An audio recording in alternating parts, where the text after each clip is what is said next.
Harvesting corn or rice and using the leftovers to power light bulbs later, it is really possible. We're showing you how, along with other surprising possibilities from our environmental magazine. So welcome to a new issue of Eco Africa. I am Sandra Twinobdio, right here in Kampala, Uganda.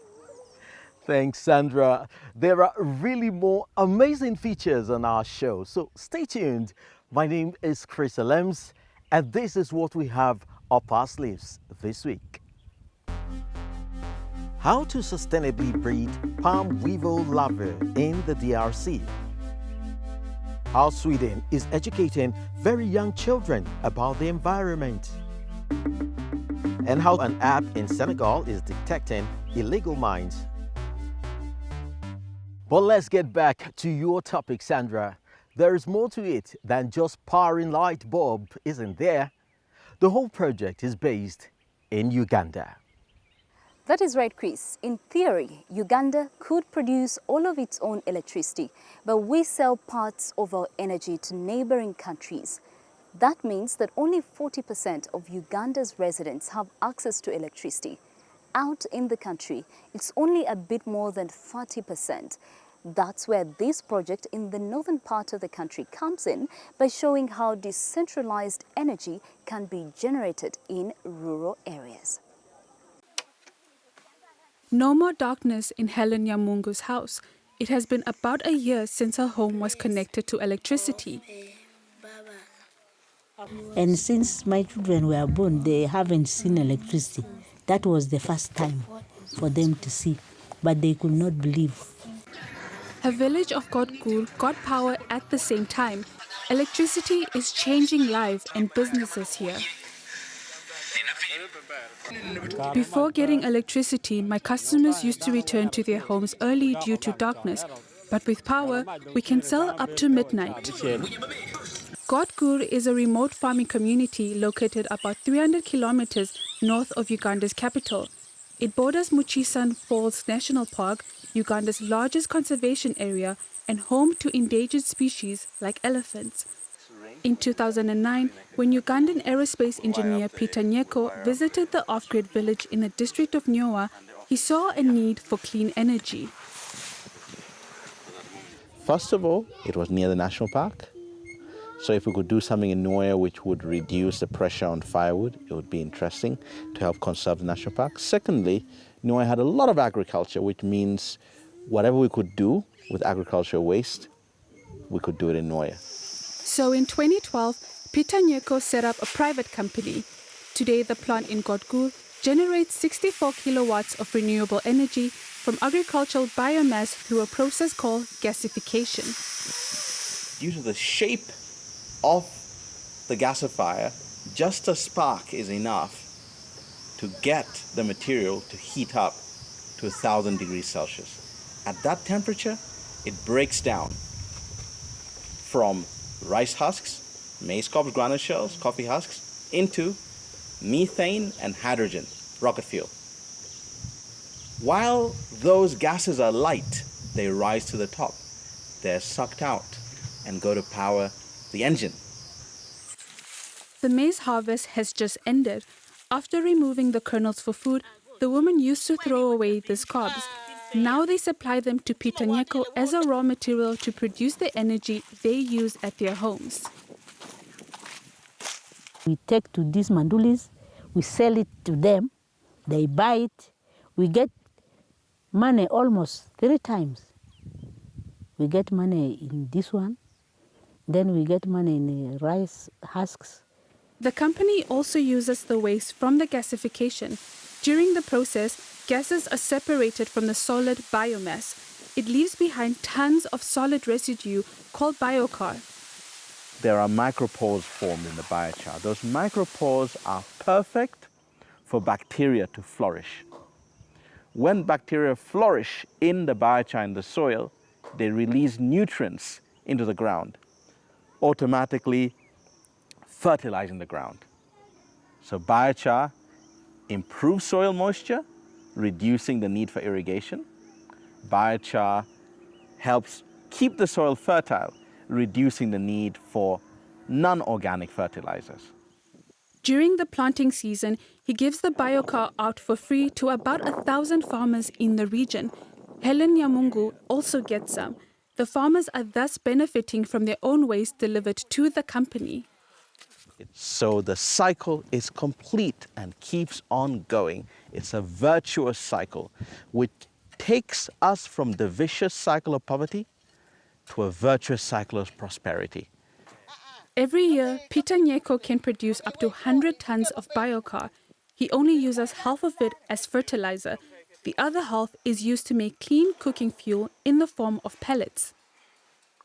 He also gives them out for free to families to avoid cutting down trees for firewood.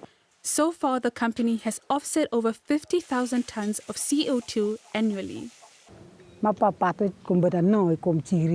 only use a few pellets to cook now compared to the big volume of firewood that I previously used.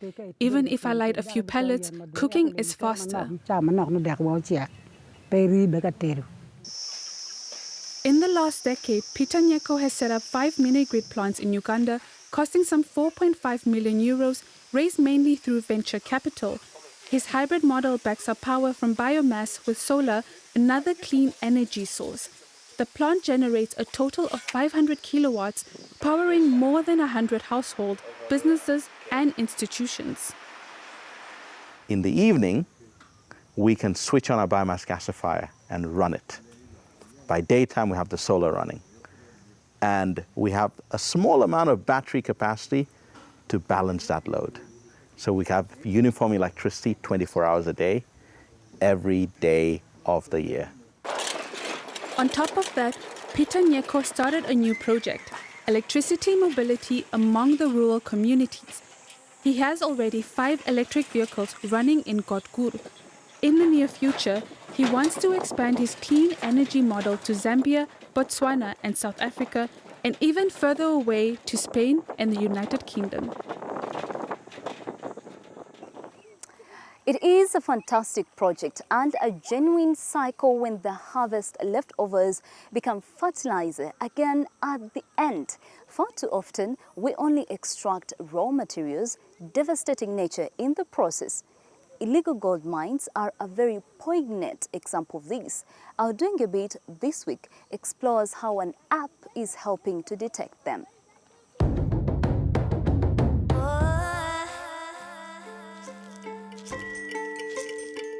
There are around 100 illegal gold mines in southeastern Senegal.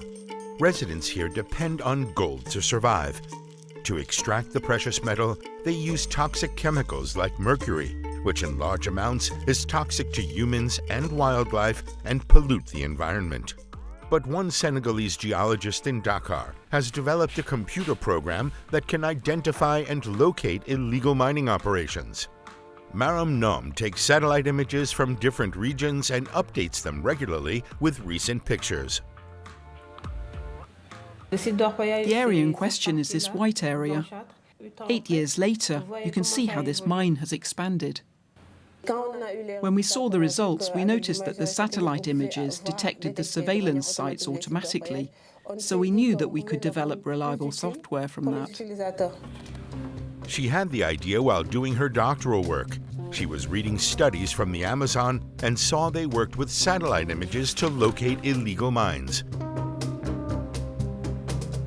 The president of Senegal, Macky Sall, honored Maram Nom for developing the app. She has been working with the Ministry of Mines since last year to finalize the program in accordance with government regulations and develop a version for smartphones. The application will make it clear how much damage is being done to the environment. And if it's developed well, it can even detect water pollution. The app should be ready to go by the end of the year. Then the ministry will be able to detect and shut down illegal mines, or convert them into legal mines without the use of toxic chemicals. And how about you? If you're also doing your bit, tell us about it. Visit our website or send us a tweet. #DoingYourBit. We share your stories.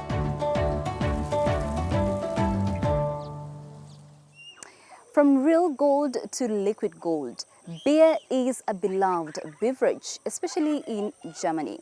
Now, Germans drink almost 100 liters a year per capita, and they are proud of their purity law, which states that beer can only be brewed from water, barley malt, hops, and yeast. That's right, Sandra.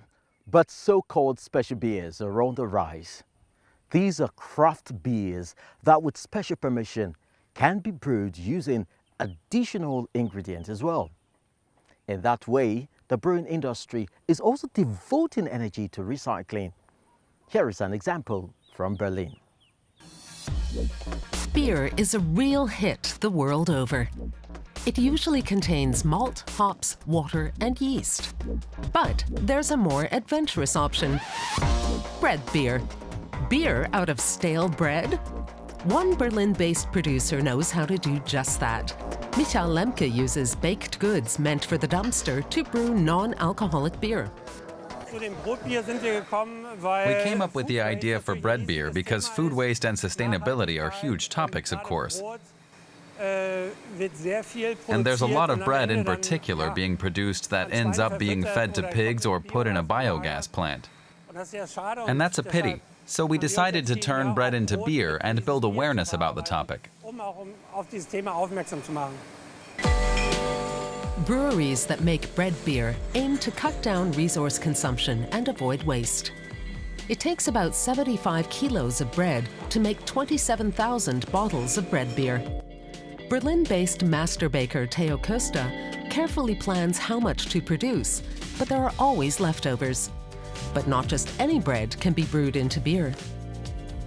It has to be a bread without any other ingredients besides grain, meaning no raisins, no nuts, no oil seeds, because they won't ferment reliably and make this good-tasting beer.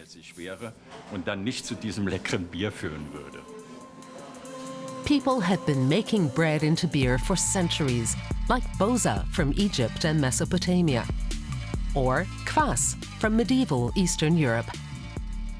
In recent years, bread beer has been seeing a renaissance and giving craft beer brewers like Michael Lemke new ideas. He first crumbles the old bread into little pieces and adds it to the mash at the start of the brewing process.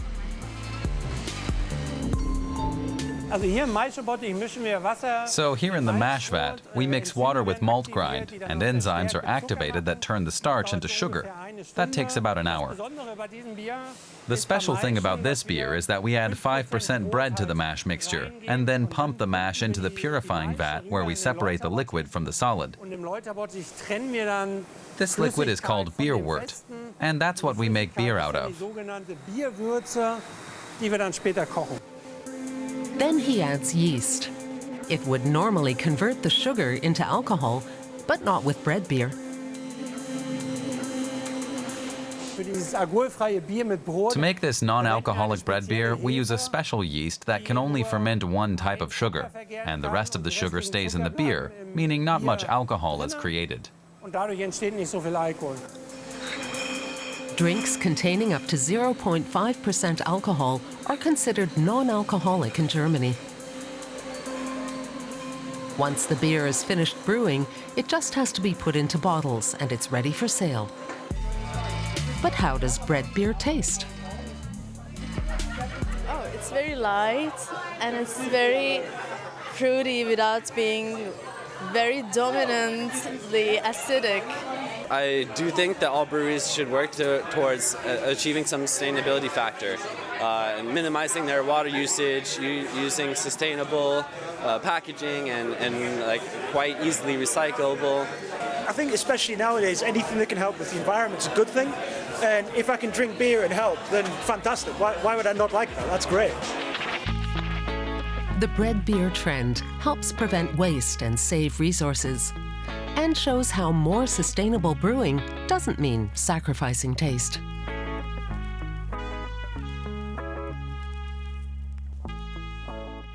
Did you know that babies and toddlers have the greatest learning ability between the ages of 1 and 3? During this time, more synapses form in the brain than any other period of development. And in keeping with the motto, "You can't teach an old dog new tricks," teachers in Sweden are also starting to teach children environmental awareness at a very young age. There's no such thing as bad weather in a Swedish preschool. The national curriculum calls for every preschooler to spend at least 2 hours outdoors. The Iår och skor, or rain or shine schools, take it a step further. Nearly the entire day is spent outdoors. The children discover nature through experience and play using all 5 senses.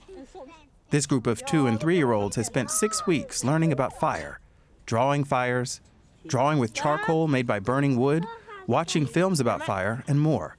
It's a hands-on, immersive experience. It's easier to see how a fire works and how to light a fire, and to talk about what you need to light a fire. You need the heat, you need the materials, you need the oxygen. If one it's not there, it's going to blow out. So we want them to do that really from early years, because then we believe that hopefully when they're in school and they have other classes, then we'll remember. A lifelong relationship with nature, born out of curiosity, adventure, and play. Where does the wood to light fires and cook them come from? And what happens to a forest when its trees are chopped down? You can make buns or cake or muffins. Today, they're making pancakes. And like every meal, there's a hidden lesson within.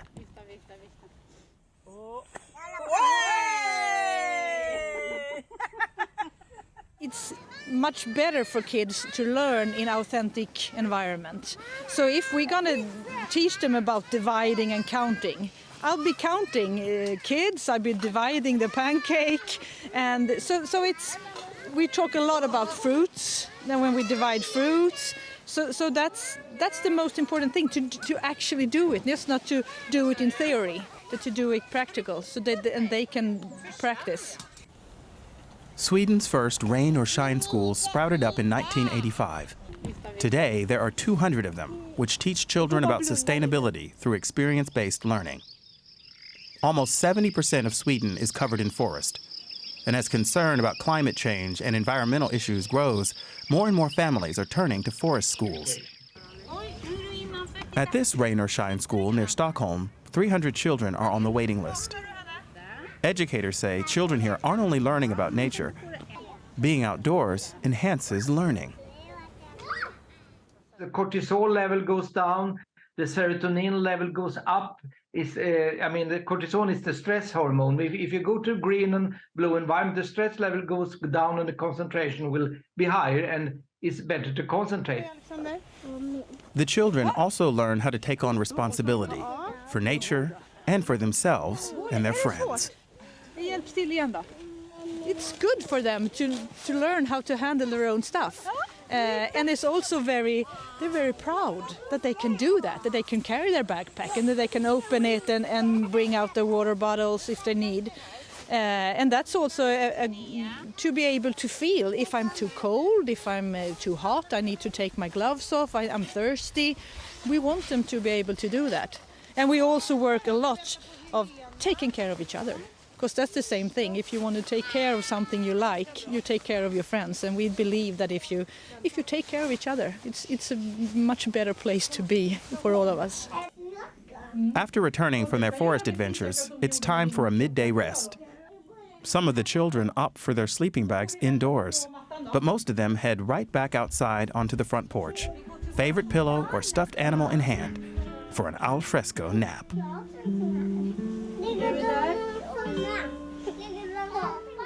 Wow, I wonder if I could take being outside in the cold all day. Anyway, I'm glad we're heading back to Africa with our next feature, more specifically to the Democratic Republic of Congo. That is right, Chris. And there is one high-protein delicacy that is an important part of the diet in many regions of Congo.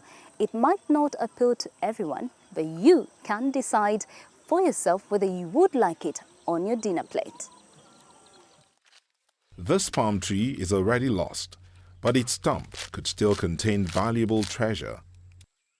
Nkombozi Mopemba is looking for mpose, or palm weevil larvae. The plum grubs are a popular staple in Congolese cuisine. We sell some of the grubs we find, but we eat them too because they are rich in nutrients and protein. Even the children like to eat them. Our small baby will be given mpose when I get home at midday. Larvae that escape capture will eventually construct cocoons. After 2 to 3 weeks, adult African palm weevil emerge from the fibrous cases. Agronomists at the University of Kisangani are studying the insects. Jean-Claude Muzenga and his team hope to breed the bugs. Right now, grub collectors often destroy trees to get the larvae. That's not only bad for the environment, it's also not sustainable, as the weevils need trees to breed. The greater the pressure on the palm trees and the environment, the greater the damage. And soon, even the weevils will become a rarity. But if we find a way to farm mpose, like we do chickens and other animals, we can give nature a break. Mpose are already a common source of protein in Congo, popular with all levels of society. But the majority are taken from palm trees in rural areas. The country's current population of 100 million is expected to more than double by 2050. That means the demand for food is set to increase dramatically. According to nutritionist Claude Mohigo's projections, around a fifth of the country's population will face food insecurity within the next 6 months. Mohigo works at FAO, the UN Food and Agriculture Organization. He thinks farming palm weevil larvae has great potential. The grubs contain iron, they contain zinc and even magnesium. They can cover 75% of a person's daily nutritional needs. They could become an alternative source of nutrition for our population, specifically the most vulnerable members of the society, like children younger than 5 years old. Et plus particulièrement les populations beaucoup plus vulnérables qui sont les enfants de moins de 5 ans. Larvae raised to feed children. It's an idea that agronomists at the University of Kinshasa are also looking into. The US non-profit organization Farms for Orphans is supporting them in their efforts. Once enough can be produced, most of the grubs will be served in canteens or sold at the market. The rest will be left to transform into the next generation of beetles. It's all about creating the perfect breeding ground. Nous sommes en train de tester tout ce qui est déchets agricoles. We are testing all kinds of agricultural waste. It's cheap and often just gets tossed out. We want to put it to good use for farming the grubs. That will also cut the cost of production. Et c'est l'un des alternatives qui peut diminuer le coût de production. This orphanage in Kinshasa is one potential beneficiary of the mpose production program.